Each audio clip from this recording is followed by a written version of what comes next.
Victoire 2-0 de la Croatie face à l'équipe de France ce soir. Une équipe de France qui a coulé, une équipe de France qui a sombré, un sélectionneur qui ne sait plus quoi faire et qui met des joueurs sur le terrain qui n'ont strictement rien à faire en sélection. Donc à un moment donné, c'est quand même très problématique pour la suite des événements et pour la Coupe du Monde qui arrive dans un an. Quand on dit que Deschamps a fait peut-être l'année de trop, eh ben, c'est pas pour rien. Mais là ce soir, honnêtement, la France a sombré, a coulé, transparente, invisible. Soi-disant, tu as les 2 ou 3 peut-être futurs ballons d'or. On en reparlera plus tard parce que je vais vraiment m'énerver. Apparemment, tu as le meilleur gardien du monde, d'accord, parce qu'il a arrêté un penalty, mais après, il est fautif sur le premier but. Moi, ce qu'il faut qu'on m'explique, ce qu'il faut m'expliquer quand même, c'est que Modric, 39 ans et demi, et Perisic, 36 ans, te font la leçon, te donnent une leçon de football. Est-ce normal ? Est-ce normal ? Honnêtement. Mais ce soir, toute l'équipe a été catastrophique. Alors, les mecs, ils en ont rien à foutre de venir en équipe de France, qu'ils le disent, qu'ils appellent le sélectionneur et qu'ils leur disent « Bah écoute, moi ça m'intéresse pas, j'ai les quarts de finale de Ligue des Champions qui arrivent, ou j'ai le Scudetto à jouer, ou j'ai la Liga espagnole à jouer, ou je ne sais pas quoi », mais qu'ils arrêtent les mecs de venir en sélection pour montrer de telles prestations. Il va falloir qu'on nous explique Guendouzi, frère, mais qu'est-ce qu'il fait là, le mec ? Mais qu'est-ce qu'il fait là ? Mais va chez le coiffeur, frère. Va chez le paysagiste, tu sers à rien, je sais même pas ce que tu fais là. Je ne sais même pas ce que tu fais là. Guendouzi, frère. Mais honnêtement, je pourrais même pas te dire. Bon, je sais quand même qu'il joue à la Lazio. Mais je pense que 9 Français sur 10 qui regardent le foot ne savent même pas où Guendouzi joue. Rabiot, frère. Tu mets Rabiot titulaire. Alors que soi-disant, le mec, il est traumatisé par ce qui est arrivé dimanche soir au Parc des Princes. Parce que oui, Rabiot, c'est le premier joueur de l'histoire du football à se faire insulter dans un stade. Jamais un joueur de football s'est fait insulter dans un stade depuis la création de ce sport. Rabiot, c'est le premier. Voilà. Rabiot, c'est le premier qui se fait insulter dans un stade. C'est le premier où les supporters insultent sa mère. Il n'y a jamais aucun joueur de foot qui s'est fait insulter ou qui s'est fait insulter par sa population supporterisme, qui ont supporté des clubs et qui n'ont jamais insulté aucun joueur. Rabiot, c'est le premier dans ce sport. C'est le premier joueur à se faire insulter. Donc tu as un Rabiot qui est traumatisé, soi-disant, tu le mets titulaire. Tu as un Guendouzi, on ne sait même pas où il joue, tu le mets titulaire. Lucas Digne, frère. Lucas Digne. Oui, parce qu'apparemment, Paris va affronter Aston Villa. Aston Villa, c'est la meilleure équipe du monde, On va pas se mentir, 9ème de Première Ligue, mais attention, c'est la meilleure équipe du monde. Non mais frère, c'est pas possible. Là, Konaté, frérot, tu peux rester chez toi. Viens pas à Paris, on n'en veut pas. Honnêtement, je pense que Konaté, il a pris un petit peu le melon quand Liverpool était au toit de l'Europe et au toit de l'Angleterre. Et je pense que le match contre le Paris Saint-Germain l'a fait redescendre sur terre, très clairement.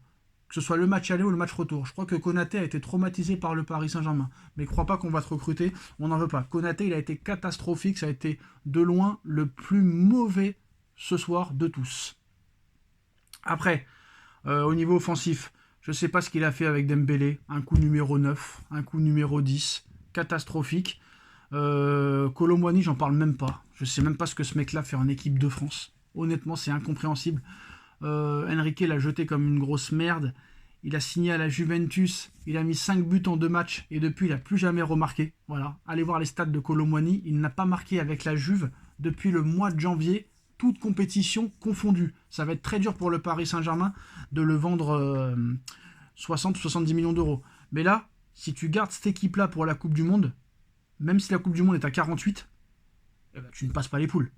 Tu ne passes pas les poules, parce que moi je vais vous dire la vérité, peut-être même qu'un Paul Pogba qui n'a pas joué depuis 3 ans est meilleur qu'un Rabiot ou qu'un Guendouzi. Même un N'Golo Kanté sur une jambe qui joue en Arabie Saoudite est meilleur que Rabiot et que Guendouzi. Oh mec, Kamavinga, qu'est-ce qu'il fait ? Pourquoi tu mets pas Kamavinga titulaire pour ce match-là ? Comment ça se fait ? Expliquez-moi. Non mais expliquez-moi. Honnêtement. Je comprends pas. Il y a des trucs que je comprends pas. Même Koné est meilleur que Rabiot.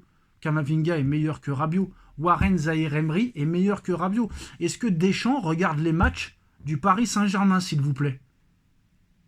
Est-ce que Deschamps regarde les matchs du Paris Saint-Germain ? Faut m'expliquer. Frère, on a battu peut-être la meilleure équipe du monde. Barcola qui n'est pas titulaire. Mais Barcola doit être titulaire à la place de Kolo Muani. Je suis désolé de le dire. Kolo Muani n'a rien à faire dans cette équipe. Et il faut que Deschamps il arrête d'idéaliser des joueurs qui n'ont rien à faire dans cette équipe. Le mec, il est amoureux de Guendouzi, il est amoureux de Kolo Muani, il est amoureux de Rabiot. C'est des joueurs qui peuvent rester 100 ans sans faire des bonnes prestations. Il les mettra toujours titulaires. Il faut arrêter. Guendouzi, il n'a rien à faire en équipe de France. Rabiot, il n'a rien à faire en équipe de France. Kolo Muani, il n'a rien à faire en équipe de France. Dembélé, ce soir, il n'a pas été aidé ce soir parce que toute l'équipe a sombré. Et quand tu vois qu'un Modric, 39 ans, et un Perisic, 36 ans, te font la misère, il faut à un moment donné se poser des questions. Je suis désolé de le dire. Ce soir, t'as pas existé. T'as pas existé. Et t'as joué contre la Croatie. D'accord, t'as eu la possession de balle. Mais pour en faire quoi? Pour en faire quoi? À un moment donné, je sais pas, moi quand je vois que la coupe du Monde arrive dans un an, oh là là, c'est très très dur, c'est très compliqué là, c'est très compliqué. Pour moi, le poste de gardien doit être remis en cause. Lucas Digne n'a pas le niveau, Konaté n'a pas le niveau, Guendouzi n'a pas le niveau, Rabiot n'a pas le niveau, Kolo Muani n'a pas le niveau. Le Deschamps, il attend un exploit individuel de Mbappé. Lui, c'est ça, c'est comme à l'époque Tourelle ou comme à l'époque Pochettino à Paris ou Galtier. On attend un exploit individuel de Mbappé. Il n'y a pas de tactique, il n'y a pas de technique, il n'y a pas de système de jeu, il n'y a pas une idéologie de faire quoi que ce soit. Par exemple, lui, Luis Enrique, il a une idéologie, c'est de jouer au football quoi qu'il en soit. Mais Deschamps, là, il n'y a rien. Il n'y a rien. Et tu vois sa gueule, là, le mec, il a qu'une hâte, c'est de se barrer, je pense. Je ne sais même pas s'il va aller jusqu'à la Coupe du Monde. Mais là, frère, tu peux pas présenter cette équipe-là à la Coupe du Monde. C'est pas possible. C'est vraiment pas possible. Je sais pas ce qu'il a fait, le mec. J'ai l'impression que Rabiot a joué sur l'aile gauche, que Guendouzi a joué sur l'aile droite. C'est n'importe quoi. Ce soir, Deschamps a fait n'importe quoi. Voilà. C'est incroyable. C'est des sélectionneurs qui n'ont pas de couilles. Ils n'ont pas de couilles, ces mecs-là. C'est comme le Portugal.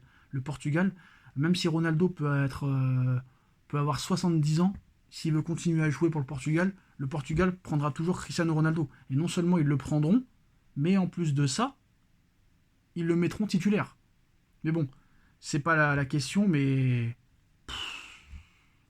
ce soir, Dembélé inexistant, Kolo Muani inexistant, et Mbappé, le génie français, qui ne fait jamais de gros matchs contre les grosses équipes. Parce que je suis désolé, Manchester City, c'est pas une grosse équipe cette année. Donc le triplé de Mbappé, pour moi, c'est pas une grosse équipe. City qui est 5ème de Première Ligue, City qui a été éliminé des barrages. Donc je suis désolé, moi, le Mbappé, il est très fort contre Osasuna, contre le Celta Vigo, mais dès qu'il joue contre l'Atlético Madrid, on le voit plus. Il joue contre la Croatie, on le voit plus. Il joue contre Barcelone, on le voit plus. Donc à un moment donné, il va falloir arrêter aussi de sucer la bite à ce joueur-là. Voilà, très clairement. Faut arrêter. Désiré Doué, il est 100 fois plus fort que Guendouzi, il est 1000 fois plus fort que Rabiot. Donc à un moment donné, mec, regarde un petit peu les matchs. Tu vois que Doué, Barcola, Dembélé, Warren Zaïre-Emery jouent tous les week-ends ensemble. Est-ce que Deschamps, tu vois un petit peu les matchs du Paris Saint-Germain? Si les 4 ils performent ensemble et qu'ils se connaissent par cœur, pourquoi tu les mets pas sur le terrain? Désiré Doué, Dembélé, Barcola, Warren Zaïre-Emery doivent être titulaires en équipe de France. Parce qu'ils font la leçon en ce moment en Ligue des Champions, en championnat, et peut-être que c'est l'équipe qui joue le mieux au football. Donc pourquoi pas les réunir dans une seule équipe? Puis le Mbappé, à un moment donné, lui, Ballon d'Or. Ballon d'Or pourquoi? Ballon d'Or pour avoir pris 9 buts en 2 matchs contre le Barça. Ballon d'Or pour avoir été inexistant à l'aller comme au retour contre l'Atlético Madrid. À un moment donné, il faut arrêter là. Et quand tu vois encore le match de Pedri avec l'Espagne ce soir, et ben moi je vais vous dire un truc les gars. Je vais vous dire un truc. C'est peut-être Pedri le favori au Ballon d'Or cette année. Moi franchement là, s'il y en avait un qui mériterait de l'avoir, je vous dis la vérité, c'est Pedri. Pedri, il est exceptionnel. Voilà, il faut le dire. Pedri, il est exceptionnel. Que ce soit avec l'Espagne et la sélection. Donc attention à Pedri pour le Ballon d'Or, mais c'est une équipe de France vraiment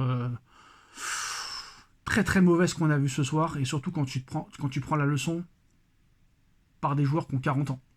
C'est encore plus dramatique. Plus dramatique.